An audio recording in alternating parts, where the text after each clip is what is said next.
Fala pessoal do canal Thiago Parigiani em Brasil Inteligente, sejam todos muito bem-vindos.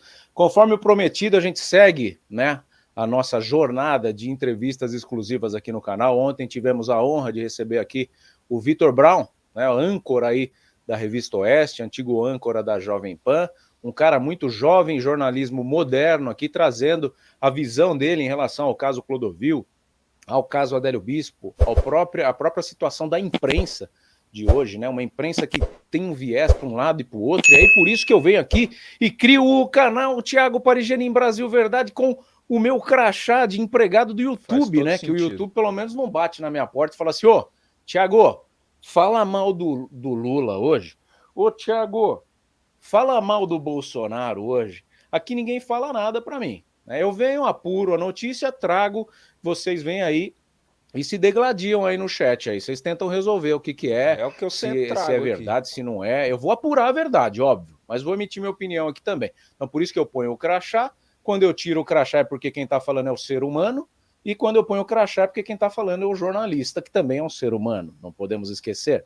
Então por isso eu trouxe um outro ser humano aqui hoje para debater o caso Adélio Bispo. Putz, como vocês gostam de saber novidades do caso Adélio Bispo. E essa pessoa que vem hoje aqui é a segunda vez que ele se apresenta aqui no meu canal, é um jornalista também, jornalista internacional, meu amigo, não é pouca coisa não, tá lá na República Tcheca, e ele teve contato com o hacker, né, que espiou, sei lá, ou estudou, ou deu uma zapeada na vida do Adélio Bispo no mês de junho, antes mesmo da facada acontecer no dia 6 de setembro de 2018.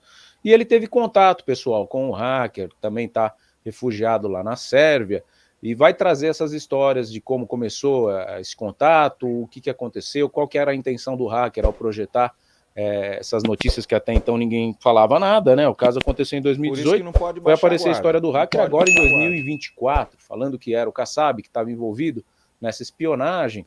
O que tem de fato nisso a gente precisa apurar. A gente fez uma primeira live, né, o sinal do Gogo estava um pouco ruim, ele estava num ambiente externo, não sei se era um café, lá da República Tcheca, ele vai falar pra gente, e hoje ele está num ambiente um pouco mais tranquilo, sem tanto ruído, para a gente poder conversar numa boa. Eu não fiz pauta, não fiz um roteiro, então a conversa que você vai ver aqui a partir de agora pode ter muita interferência sua através das suas interações. Se você tem essa curiosidade, quer fazer alguma pergunta para o Fabiano Gogo, como falei, jornalista não costuma ficar em cima do muro, né? Ele vai chegar e vai falar o que ele sabe, o que ele não sabe é obviamente que ele não vai validar, porque jornalista só valida o que a gente tem certeza. E o Gogo ganhou meu respeito quando ele teve uma série de informações e ele apareceu aqui, eu acho que foi no primeiro canal que eu vi, foi lá na Auriverde, deixa o dislike. Falando, olha, tem um hacker que está falando, que tem um político influente envolvido com a questão do Adélio e tudo mais, mas eu não vou falar o nome.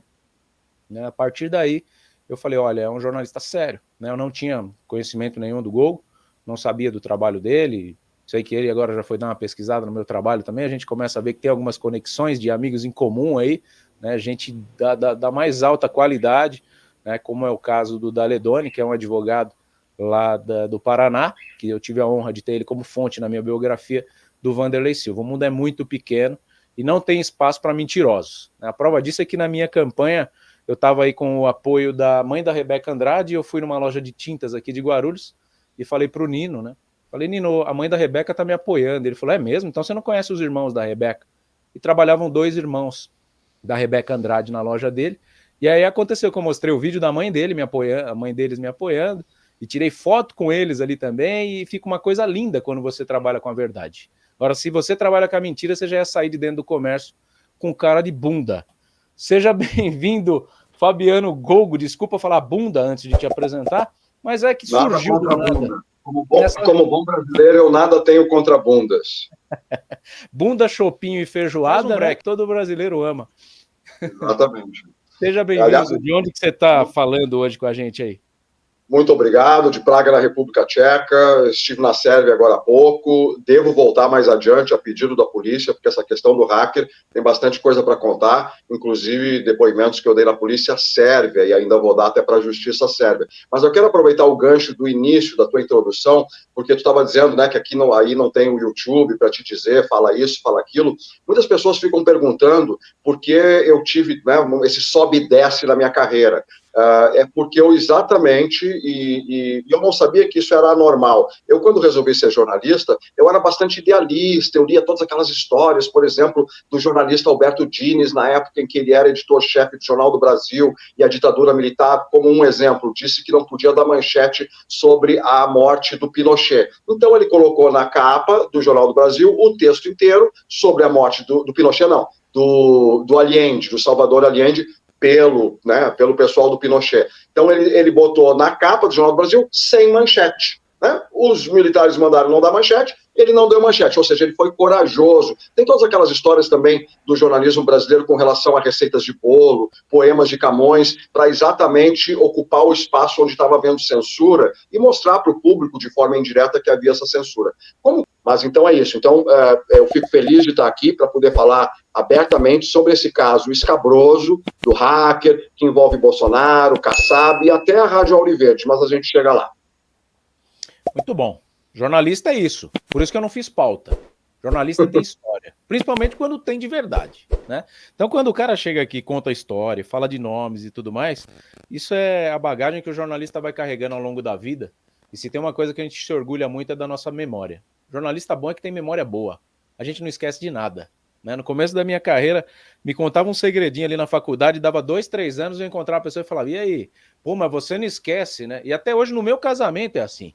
Minha esposa caiu na besteira de falar de alguns ex dela, e até hoje eu falo, mas e aquele cara, hein? Meu, faz 20 anos que eu te falei, mas você falou, tá gravado. Então o jornalista tem essas habilidades. Bom, a gente vai falar assim, tá? Vocês que estão ansiosos aí, quer falar do Kassab, tem gente falando que o Kassab é o cara de capetinha, cadeia pro Kassab, calma. Faz todo sentido. Calma, vamos por partes, temos tempo aqui, o Gogo vai ficar com a gente aqui e a gente vai explicar. Primeiro, ponderação aí, na fala toda do Gogo, a Playboy tinha limitação de pelos pubianos, eu acho que a culpada dessa limitação dos pelos pubianos se chama Cláudia Ohana. Entendedores entenderão. Quem é mais velho sabe do que eu falo, do que a gente está falando. Além disso, as reportagens da Playboy eram, sim, de muita qualidade. Eu lembro bem. Só que a gente não pegava Playboy, molecão, não pegava para ver as reportagens, não. Isso era papo. Mas vamos que vamos. Como que surgiu esse hacker na sua vida e como que você chegou até a Auriverde, que eu acho que foi a primeira emissora que você colocou, né, aquela fumaça que você sabia, como bom jornalista, que com aquela fumaça o nome do político viria à tona. Acabou vindo o nome do Kassab e depois as outras entrevistas que a gente vê do Patrick Brito, que é o hacker que está envolvido aqui na questão, principalmente para o canal 247, que não esconde de ninguém o viés de esquerda, ele parou de falar do Kassab. Né? Ele começou a falar de outras coisas, da ABIN paralela, e você vê que ele tem propriedade no que ele fala em alguns aspectos, porque ele cita nomes com profundidade, né, de acho que é um delegado lá da cidade dele, de Araçatuba, que é o... Não pode baixar a guarda.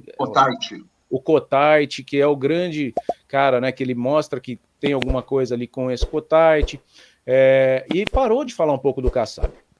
Então eu queria saber de você o que aconteceu quando ele te trouxe a questão do Kassab, o que te gerou a dúvida, o que você conseguiu apurar de fato, o que o Kassab tem a ver com o caso Adélio Bispo, na sua visão, ou o Kassab não tem nada a ver com isso, por que ele foi envolvido nisso? Então, vamos lá. Então, mais uma vez, como jornalista, eu vou levar em consideração que muitos espectadores não sabem da história o começo, né? Então, vamos repetir para as pessoas entenderem o contexto, que o contexto é sempre importante, senão basta ler a manchete. E jornalista ruim coloca toda a informação na manchete, aí ninguém clica para ver a notícia inteira. Então, aí não aumenta a venda, aí não aumenta a venda. Deixa o like. Exato. E como a gente tem aqui, né, acho que 1 hora, então, se não acaba logo, eu simplesmente digo, mas é bom porque realmente para as pessoas entenderem, comida boa, ela é cozinhada em fogo baixo. Então, e é importante para as pessoas entenderem, então, de onde é que eu venho, porque muita gente tem reagido aos meus ataques a esse hacker como se fosse uma briguinha pessoal ou uma novela do SBT pelo nível, né, mexicano das coisas que estão sendo ditas. Mas se as pessoas entenderem de onde vem isso tudo, vão entender que eu não tenho como dissociar essa questão do Kassab com essa questão da, digamos assim, ou como é que eu vou dizer? Vamos direto ao assunto. A preferência sexual desse hacker por menores de idade. Eu não vou falar aquela palavra que é conhecida para o YouTube não criar problema, né? Mas isso é uma coisa muito séria e eu não dissocio. Qualquer pessoa tem um pinguinho de moral, não deixa passar alguém que abusa de menores. Então vamos lá. Em 2018, eu estou em Porto Alegre visitando a minha mãe, quando um taxista de nome Ivan Cardoso, e eu sempre digo todos os nomes, até falei os nomes tchecos, que é para não ficar parecendo conversa de boteco ou do Pantaleão, aquele personagem do Chico Anísio. Porque, como eu disse, na minha vida pessoal eu até sei mentir, quando é necessário. Agora, na vida profissional, eu não me permito a isso. Então, por isso que eu dou nomes aos bois e enfrento processos em função disso. Então, em 2018, um taxista chamado Ivan Cardoso, que eu conhecia já de quando eu era mais jovem, ele tinha recebido R$1.000 desse Patrick César da Silva Brito, de Araçatuba, para ser o motorista dele enquanto ele estivesse em Porto Alegre, porque ele ia muito a uma cidade lateral de Porto Alegre chamada Gravataí. Então, com isso, eles criaram uma amizade, ficavam conversando, havia uma distância lá que demorava aí mais de meia hora para ir, levar ele, então por isso que eles acabaram conversando mais do que o típico passageiro com o motorista. E numa dessas conversas, ele disse para o motorista Ivan Cardoso que ele não conseguia chegar na mídia tradicional, com umas informações que ele tinha que eram muito preciosas, segundo ele. As informações tinham a ver com 2 professores universitários que vinham do Irã, que eram iranianos de nascença, mas que estavam ensinando em universidades brasileiras. Um deles era amigo do então, na época, presidente Michel Temer. Tinha até foto com o Temer no WhatsApp dele, ele me mostrou isso. E ele queria passar umas informações para a mídia tradicional e não conseguia. Ele dizia, esse hacker, que esses 2 professores estavam ajudando, intelectualmente, obviamente, a desenvolver o programa nuclear iraniano, mas de dentro do território brasileiro, sendo que há um embargo americano contra o desenvolvimento desse programa nuclear iraniano. Então, seria realmente uma notícia bastante relevante. O Ivan, então, me mandou um WhatsApp dizendo, olha, basicamente isso, só que de maneira muito mais concisa, tem uma pessoa aqui dentro, né, do meu táxi que precisa chegar num jornalista. Eu disse que conheço um jornalista que é lá na Europa, jornalista, portanto não tem como publicar no Brasil nada disso, mas em função de eu ser jornalista, além de jornalista, editor-chefe de várias revistas, isso me dá uma certa entrada na mídia brasileira, porque eu tenho uma credibilidade que não é igual a de um hacker que aparece batendo na porta querendo trazer uma informação. Então, eu me dispus a ajudar. Ele trouxe esse hacker, Patrick César da Silva Brito, até lá perto da casa da minha mãe, fomos numa praça, ele me passou as informações e eu passei a trabalhar em cima delas. Mandei para uns colegas do jornal Clarim, da Argentina, porque a Argentina tem uma certa proximidade, o jornalista, com a questão do Irã, em função de uma explosão, inclusive, que teve contra a Embaixada de Israel, muito tempo atrás. Enfim, passei para eles, que eu sabia que eles tinham as fontes necessárias para dar uma verificada nesses 2 professores. Passei para o Leonardo Coutinho, que trabalhava na revista Veja e era especialista exatamente em terrorismo e morava em Washington. Passei para o Glenn Greenwald, o famoso jornalista americano que mora no Brasil e que na época trabalhava no The Intercept, não trabalha mais, junto com Leandro Demore, que também, pelo que eu entendo, não trabalha mais lá. Então, essas pessoas, e mais também uma pessoa do Fantástico, da Rede Globo, todos eles receberam essas informações que o hacker me passou. E aí eu recebi um feedback. Inicialmente, o Glenn Greenwald falou, fantástico, amazing, mas aí depois de uma pesquisa, ele me chamou a atenção, disse, olha, há coisas nessas informações que são verdadeiras. No entanto, há coisas maquiadas, e aí ele já ficou desconfiado que há intenção por trás do hacker de tudo bem, mesmo que ele parta, como esse caso, inclusive, do Carlos Henrique Cotait, da Operação Raio-X de Araçatuba.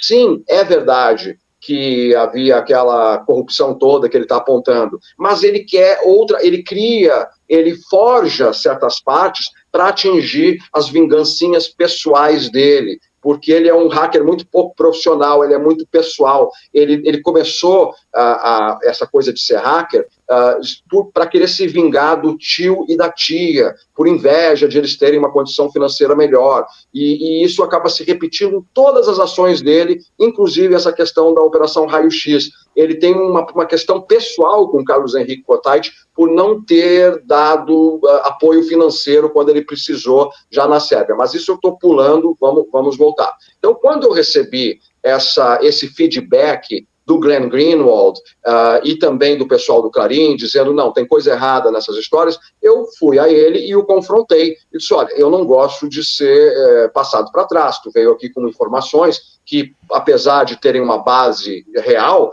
ela tem conclusões que não são reais. Né? Ele estava querendo até incluir o presidente Michel Temer nessa conspiração, como se o Temer tivesse interesse em ajudar o programa nuclear iraniano. Tudo é possível, claro, né? Por isso que eu quis olhar, mas não era o caso. Quando eu consegui contato com esses dois professores, um deles já estava na Virgínia, pertinho ali do Pentágono, de Washington. Imagina se os americanos não saberiam melhor do que esse hacker e iriam contratar o cara para estar lá perto. E ele disse, olha, é o contrário, na verdade, eu estou aqui porque o Irã já descobriu, inclusive, eu estou auxiliando o outro lado, não o lado do Irã. E a verdade sobre esse Patrick, aí ele me contou pela primeira vez. E eu não sabia se acreditava ou não. Ele disse assim, o Patrick se apaixonou por um rapaz de uma mesquita na região ali de Araçatuba, eu não sei aonde exatamente era. E aí ele se ofereceu para trabalhar, para ajudar nas questões digitais, né, da mesquita. E com isso ele teve acesso a muitas coisas e hackeou algumas pessoas e descobriu, como a gente sempre descobre nesses meios muito conservadores, alguém que estava lá sendo enrustido, um homossexual enrustido que não queria, obviamente, não quereria nunca, ainda mais sendo muçulmano, que essas comunicações, fotos viessem à tona. E aí passou a chantagear essa pessoa para receber dinheiro, mas também porque tinha a ver com esse menino, na verdade, pelo qual ele era apaixonado. Não aconteceu, expulsaram ele, e ele fez horrores com essas pessoas, inclusive com um desses professores, que teria sido uma das autoridades que conseguiu impedir que o Patrick continuasse a fazer esse tipo de chantagem. Quando ele me disse isso, eu achei uma coisa tão espatafúrdia que eu não sabia o que fazer com essas informações, porque eu não sabia que o Patrick era homossexual, e deixa eu avisar, eu também sou, então não há nem homofobia de minha parte, mas também não havia nenhuma conexão entre nós em função disso, era uma mera coincidência. Acontece que logo em seguida isso, eu então encontrei com o Patrick, falei não sobre essa parte que o professor havia me dito, sobre o rapaz da mesquita, porque eu achava que era algo de âmbito pessoal, eu não me sentia sequer confortável em discutir esse assunto. Mas eu disse para ele, eu digo, olha, essas informações que me passou do Irã não são utilizáveis porque tu mentiu, tu forjou alguma coisa. E ele ficou brabo com isso. Os brios dele, e ele é muito movido pelos brios, pelo ego, pela imagem. Então, isso assim, se repetiu ao longo dos anos e agora está acontecendo a mesma coisa. Ele se preocupa mais com isso do que fazer dinheiro com as habilidades dele, por isso ele acaba sem dinheiro. Então, ele quis me provar que ele não era o que o Greenwald classificou de cracker e não hacker. Eu até não entendi a diferença, mas aí depois, com o tempo, eu entendi que o hacker, ele consegue entrar na tua conta de banco e tirar teu dinheiro. O cracker, ele só consegue entrar na tua conta de banco. Ele faz o crack, né? Ele consegue quebrar a porta de entrada. Mas o resto, ele já não é tão bom, né? E de fato, nessa minha ida à Sérvia, eu vi, e ele mesmo me disse, o Patrick, que estava aprendendo finalmente como é que se faz o hackeamento de verdade, porque ele é autodidata, ele só tem uma cabeça muito técnica e ele conseguiu aos poucos achar os furos na entrada do Gmail, do Facebook, né, do Instagram ele não consegue mais, porque mudou o sistema, tem reconhecimento facial, mas até isso ele já fez, de fazer falso reconhecimento facial, pegar foto, transformar em 3D, etc. Enfim, ele foi se aperfeiçoando ao longo dos tempos, mas sempre como cracker. Bem, então eu disse isso para ele disse, não, é verdade, e aí vem a história, agora a gente entra no Kassab, ele disse, inclusive, o Gilberto Kassab me contratou. Se eu não fosse bom, imagina se um político da importância e da esperteza de cobra, né, mas esperteza do Gilberto Kassab, iria contratar alguém como eu.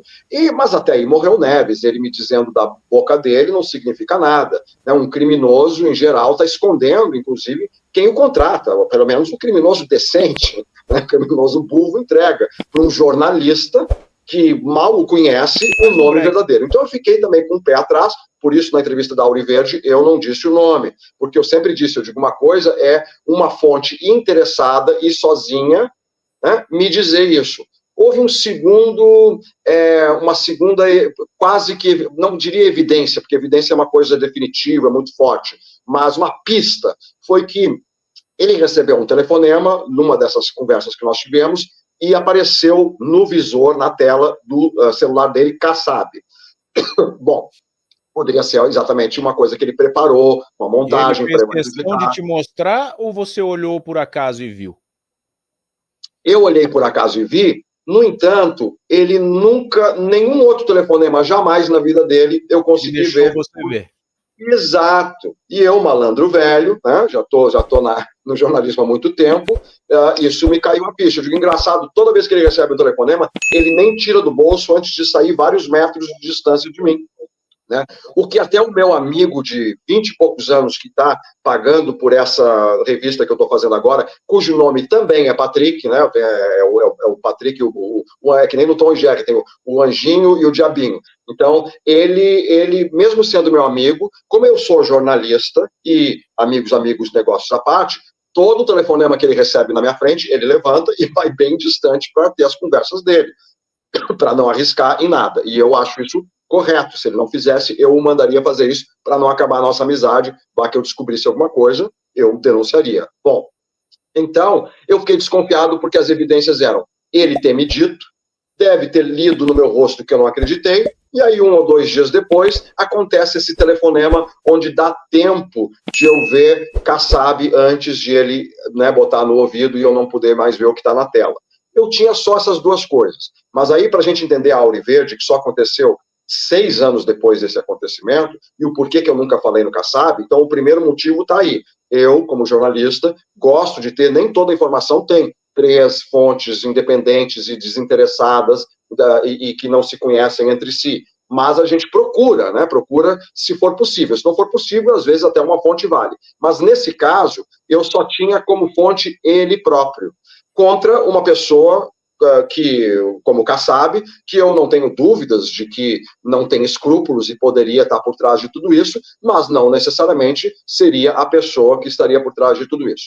Bem, então agora a gente pula para poucos dias depois desse episódio. Veja bem, eu mostrei para ele que, recapitulando, que a questão dos iranianos me parecia ser uma safadeza dele, ou seja, não era certo. Ele quis me provar que não era verdade, disse que o Kassab tinha contratado ele, e aí me mandou, e eu tenho até hoje no meu e-mail, e já coloquei sempre à disposição de todo mundo, ele me mandou o que seria o produto do hackeamento encomendado pelo Kassab, que são o quê?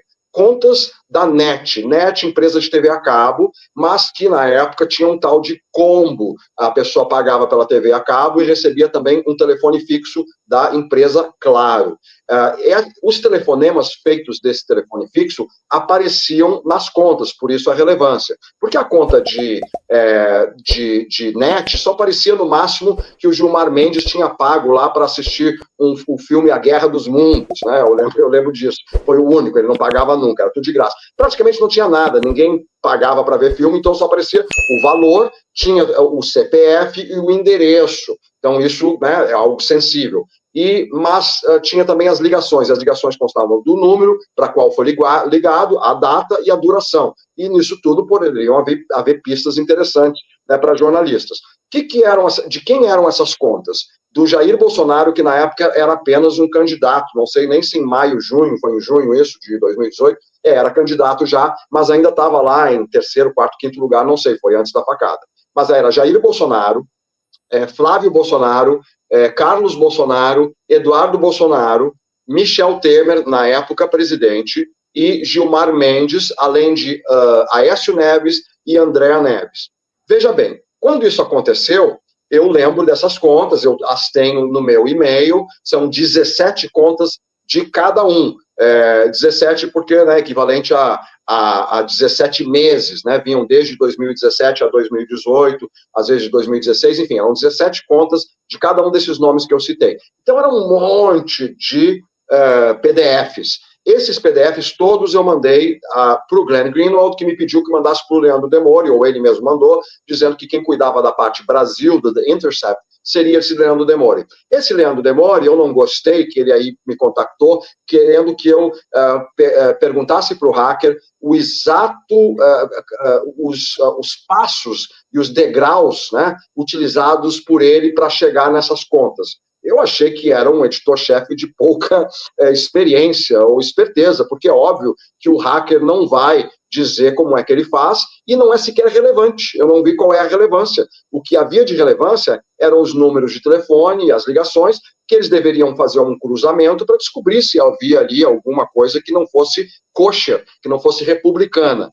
E eu, pessoalmente, sozinho, não poderia fazer isso. Eles, com uma estrutura maior, poderiam. Mas eles resolveram, então, recusar. Não foi adiante essa investigação. Até então, eu não tinha nada contra ter acesso a essas contas, porque, afinal de contas, poderia haver algo de relevante ali. Então, não estava dando uma de santinho, não querendo o material do hacker. Não, eu queria sim. Só que ninguém da mídia tradicional quis colocar a cabeça em cima de tantos telefonemas. Eu fiz com uma dúzia, né, procurava no WhatsApp se aquele número existia. Se existia, eu via qual era a foto para ver quem é. E, basicamente, parecia mais que eram as ligações da empregada. Porque o tipo de pessoa que aparecia nas fotos não me ser, se não fosse eleitor, não era, digamos assim, do mesmo nível social de um Carlos Bolsonaro da vida. E, claro, quem é que usa o telefone fixo, mesmo em 2018, anos atrás? Pouquíssima gente, e a pessoa que está em casa, que então geralmente era, né? Então não tinha muita coisa ali, mas eu só cruzei umas 2 dúzias de números e não tive capacidade para fazer mais do que isso, até porque nada encontrei. Em cima disso, questão de mais 2 dias, eu recebo no WhatsApp um pedido de socorro. E aí eu liguei imediatamente para aquele número, para saber quem é que estava pedindo socorro. Era um rapaz chamado Leonardo Salles, tinha mais um sobrenome alemão ali. Era o rapaz que morava na cidade de Gravataí, vê como as coisas se ligam, eu falo longamente, mas o artigo acaba voltando à introdução. Esse rapaz me contou a história de que ele havia conhecido o Patrick César da Silva Brito em São Paulo durante uma viagem que ele fez com um amigo. Nessa viagem, basicamente, para encurtar a história, o Patrick havia oferecido dinheiro para ele para que eles tivessem relações sexuais. O rapaz é menor de idade. O rapaz tinha 16 anos. E ele estava me pedindo socorro porque ele disse que depois que ele foi embora de São Paulo, o Patrick César da Silva Brito ficou obcecado com ele ao ponto de vir para Porto Alegre e ficar indo diariamente até Gravataí com esse motorista, Ivan Cardoso, por isso pagou os R$1.000, e estava forçando ele a ter relações sexuais, forçando através de chantagem. Chantagem porque ele havia gravado de forma escondida, subreptícia, lá em São Paulo, a relação sexual que havia sido paga entre os dois. O rapaz não é homossexual, ele havia feito isso por dinheiro. Eles se viram, os 2 amigos, sem dinheiro em São Paulo, e ao serem abordados, ele, especificamente, acabou aceitando.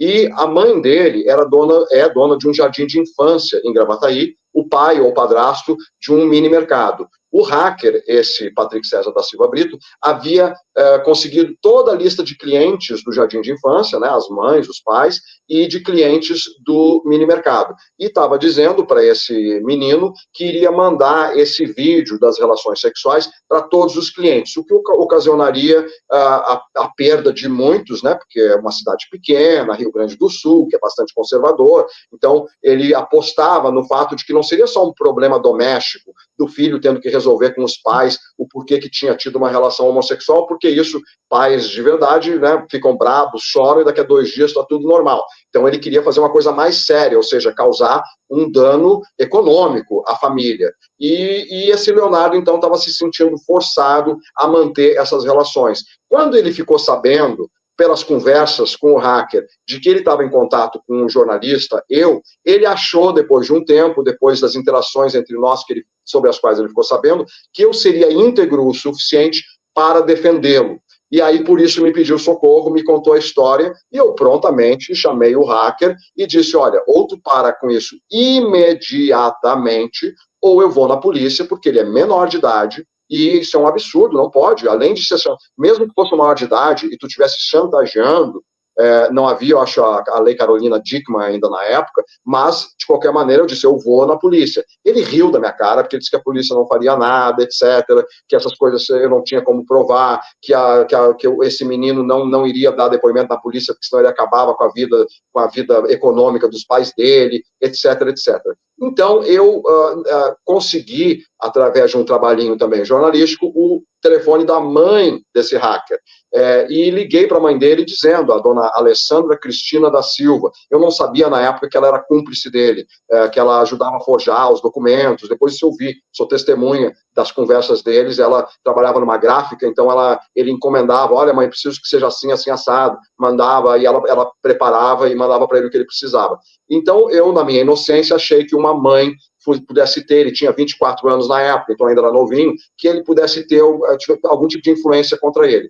Ela se recusou a aceitar sequer que ele fosse gay, muito menos que ele fosse pedófilo. E aí eu até botei áudio dele, porque quando houve essa conversa, na verdade não foi ao vivo, ele mandou uns áudios, e chegou um momento que ele chegou até a chorar, dizendo que estava apaixonado, que eu, como homossexual, deveria entender isso. Eu digo, não, eu não entendo, porque o rapaz é menor de idade, e mesmo que eu tivesse apaixonado por alguém, eu não vou chantagear ninguém, não vou forçar ninguém a ter relações comigo, porque a base da paixão é que eu quero que seja apaixonado por mim também, senão não tem graça, né? Então, quando isso aconteceu, o hacker, imediatamente depois da minha fala com a mãe dele, cortou relações comigo, me bloqueou, mas aí ele me tirou o Facebook da minha mãe, tirou e-mail, enfim, ele me hackeou. Ele tentou me criar um dano, se vingar do que eu havia feito. Bom, acabamos esse primeiro capítulo da história. Veja que eu não estou citando o Adélio ainda. Isso acontece, então, lá por junho, julho de 2018. Eu volto para a República Tcheca, lançando uma nova revista que se chamava Incorreto, de politicamente incorreto, já que há essa reclamação de que um lado não aparece na mídia tradicional, que a mídia tradicional teria uma tendência mais à esquerda, que certas opiniões não são aceitas, eu lancei uma revista só de opiniões e todas elas politicamente incorretas. Então, para dar um exemplo, eu que sou homossexual, fiz como primeiro número da revista só opiniões contra o casamento gay, contra as uniões homoafetivas, contra a adoção a minha opinião ponderava entre uma coisa e outra. Olha, talvez isso não. Eu, por exemplo, não preciso que o nome seja, na República Tcheca houve uma grande discussão pelo nome casamento, né, em vez de registro civil. Eu não importo que seja registro civil. Por quê? Afinal de contas, eu sou diferente. Uma coisa que eu até sou eu brigo com o movimento LGBTQ, ABCDEF, que é tanta letra que a gente não sabe mais o que significa, o que dilui muito, né? Parece o BRICS. O BRICS tem tanta gente agora que vai entrar, que aí representa quem? Como é que vão falar, né? O que um transexual tem a ver com um gay, em termos de vivência? São completamente diferentes as vivências e as necessidades. A mesma coisa, o que tem lá a Indonésia com a Rússia? Atualmente nós temos mais de 30 milhões de pessoas aposentadas, pensionistas da Previdência Social. E a esmagadora maioria dessas pessoas passam pelo chamado superendividamento. Trazendo uma solução prática, rápida e urgente para cada um de vocês, eu, Milton D'Antunes, juntamente com o Thiago Parigiani, em nossa parceria, estamos apresentando para você um manual prático para você lidar com esse superendividamento. Negociar diretamente com aqueles que são bancos, financeiras e que levam boa parte do que você tem de benefício mensalmente. Você vai mergulhar dentro de um curso prático e dentro dele você vai aprender na prática a livrar-se desse grande problema que afeta a vida hoje de milhões de brasileiros. Mas eu quero cuidar nesse momento em especial de você que acompanha o nosso trabalho. Então não perde tempo. Adquira o nosso curso prático, que era R$ 249 e agora está em promoção especialmente para você por apenas R$ 49,90.